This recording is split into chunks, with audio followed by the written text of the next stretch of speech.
You know, I do have rights. They're poetic. And you did meet me. And I read poems to you about 9/11. To you. You liked it, and I read them. You liked it.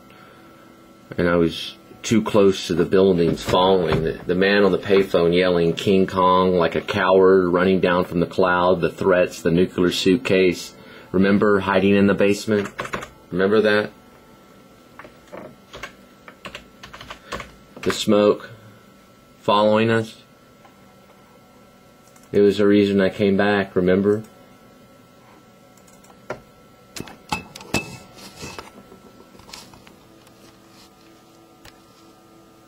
It was the reason I came back. It was that reason. Many went forward to find it, and many went back.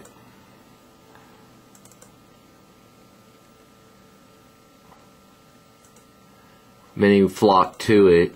I'd rather die than be there.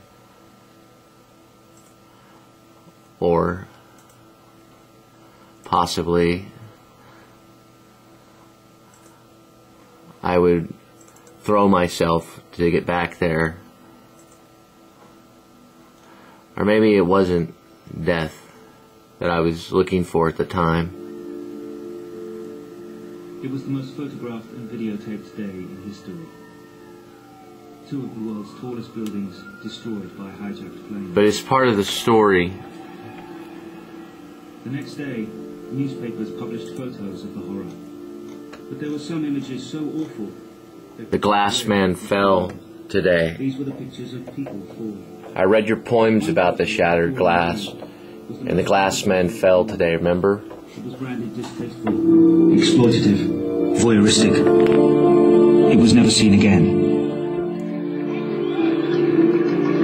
The images that came to sit. It was the most photographed and videotaped day in history. 2 of the world's tallest buildings destroyed by hijacked planes. The next day, newspapers published photos of the horror. But there were some images so awful, they provoked rage across the world. These were the pictures of people falling. One photo of a falling man was the most controversial of them all. It was branded distasteful, exploitative, voyeuristic. It was never seen again. The images that came to symbolize the day were those of the heroic rescuers working in the rubble. But some argued that the picture of the falling man needed to be confronted. It not only acknowledged the story of the people who'd been forced to jump, it alone gave a true sense of the horror of that day. The quest to identify one man became a quest to give name and voice to that horror. A journey to help America learn and recover from its darkest day. The Port Authority of New York and New Jersey welcomes you to the observation deck of the World Trade Center. We're traveling in a focus elevator at a speed of 20 miles per hour. When they were completed in 1971, they were the 2 highest buildings in the world, standing 110 stories high. The World Trade Center was a beehive of human activity. Up to 250,000 people walked through its doors every day.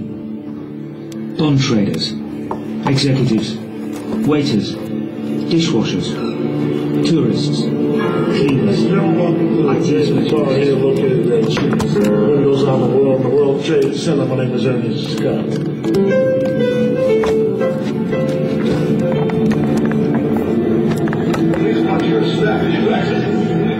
It was the tower's height that never ceased to amaze, standing an extraordinary 1,500 feet above the ground.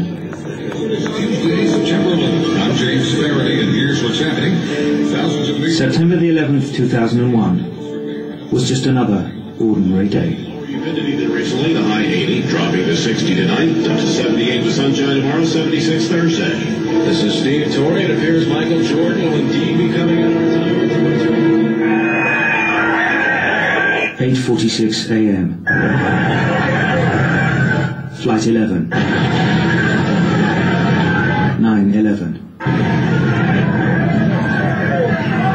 Certain phrases have become shorthand for the worst attack on American soil in history.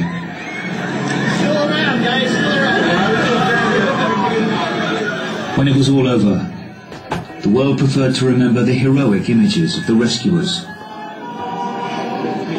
and how the American spirit had prevailed.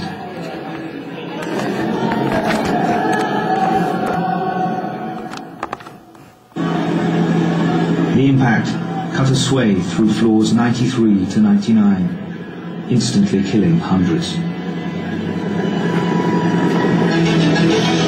Almost immediately, broadcasters began to transmit images across the world. Let's get this live update from 1010 West And I'm looking at the World Trade Center. Initially, most people could only react to the breaking news. One of the world's tallest buildings wounded by an errant aeroplane. I've now moved inside a building. But for anyone with a relative inside or nearby, the immediate thought was for their safety. I turned to my computer and I typed, hey, are you there? Meaning, are you at work? You work for Bloomberg LP. And I was going to give him a heads up not to go downtown because of what had happened. So I get a response back that says, yes, I'm here. I'm on the 106th floor. There's a lot of smoke. I'm scared. I couldn't process About the anything. character of New York City, I mean, one minute a person will be ordering a cream cheese bagel, and the next a band of wild motorbikers will oscillate through the sidewalks, and the next a boy in shorts, no shoes or shirt will be carved by buds and forced to sloppily walk to the toxic city in his system. Then another shout and shove and push, honk honk. Hey, yo, the counter, the deadly high toxic chemical that's in the system. New York at times can be an unnoticed thing. It will be hid in its shadow. It will pretend to be naive. Then suddenly it will turn on you, scare you, surprise you with horn blasts and drunkards. Then with the doubt that seems twisted, another cream cheese bagel is ordered. And New York is character, the whole word, character.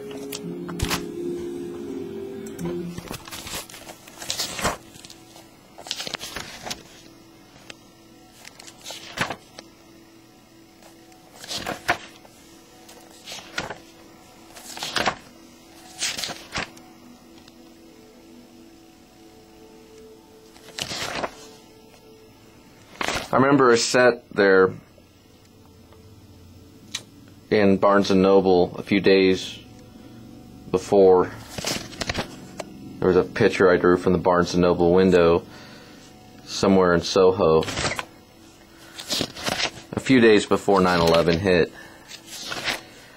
August 30th, 01. Well, I moved out of the third floor of the Brooklyn apartment off of Waverly, and I moved to tote bag at home, made a dance bag, a Gap bag full of books and backpack. Home was 38th 21st Street on the third floor in Manhattan.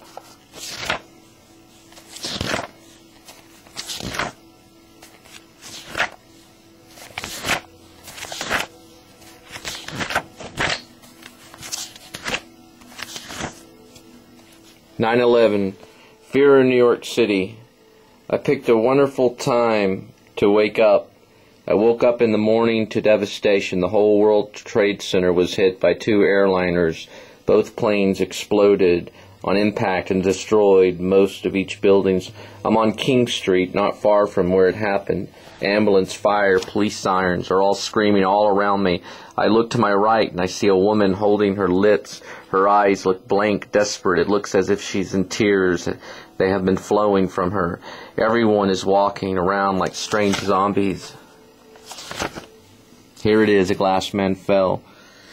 The glass cracked, smoked, arises, sirens cry, angers ties us. Will we look down again? Will we win?